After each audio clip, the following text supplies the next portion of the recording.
to day 6. Today I set up the computer and briefly began making the forest map. If you enjoyed the video, make sure to like and subscribe and join the Discord. But other than that, enjoy the video. Alright, so the first thing I did was I imported a script that basically allows me to increase the FPS of the game so that the game runs smoother and so it's not as laggy. And once I set that up, I then began working on the computer, because in the first video I added the computer but I never actually set it up with like the scripts and all that, so I still needed to do that.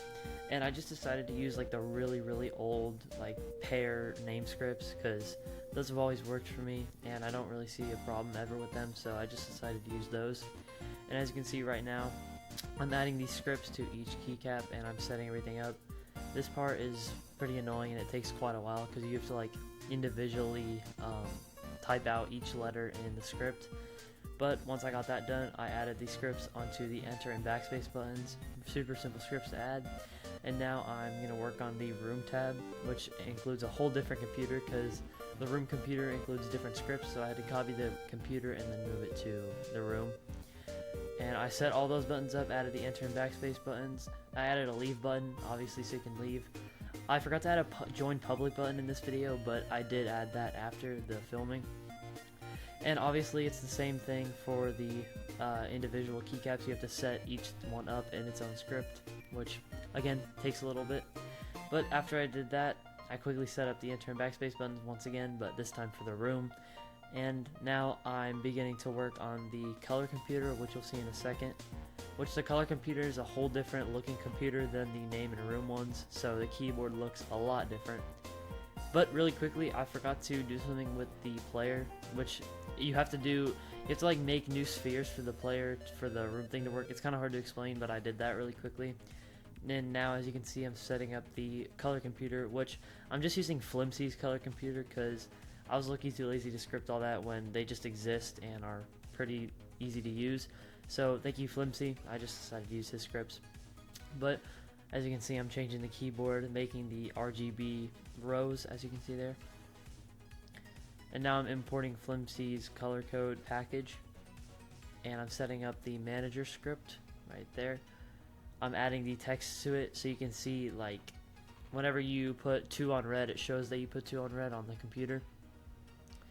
And I also dragged the offline player skin so that when you load into the game, the color still updates even though you're not in a room, in a public room. Now I'm setting up each individual button on the rows right here. And the script is a little bit different than normal color scripts, so I just had to quickly watch the video to remind myself how to set it all up. I also set up anti-alias, which basically lowers the resolution of your textures in game so that your game's more smooth.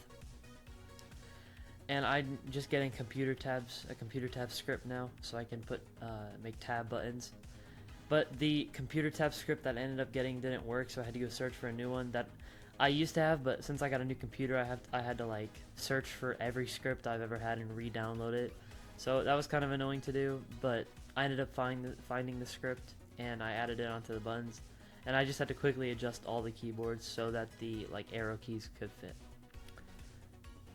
But now what I'm doing is I'm about to make a whole new scene for the infection game mode, because like I said in the last video, for my infection to work I have to make a whole other scene for it to automatically start when you join. So I actually modeled the forest map last video and now I'm importing it in here. So as you can see there, I imported it and now I'm searching for a texture.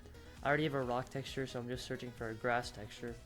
And I ended up finding one. This is the one that like everyone uses, but it's all good because I think it looks good. And right there is the shader graph I was talking about. When I vertex painted the floor in Blender, I didn't add a material, and that's because I was waiting to add a material in Unity. But I set the skybox up right there, as you can see, and I'm just adjusting the post-processing settings because the settings did end up resetting in the new scene, but it's all good because we got it done. Now I'm adding the water. I just make a whole giant cube and it ends up fitting with whatever like pattern or structure I made the map. And I had to go find a new water shader, so I ended up settling for this one. And right now I'm just setting it up, I'm pixelizing it so it fits the style of the game. It looks a little realistic right now, but I end up changing the color so it looks less realistic, I guess you could say, later in the video. And now I'm adding pathways to the actual map because I forgot to do this when I made the original template. So I just did that really quick, re-exported the map, and then re-imported it, so the pathways were set. And I'm quite happy with how it turned out, and that's all I got done for today.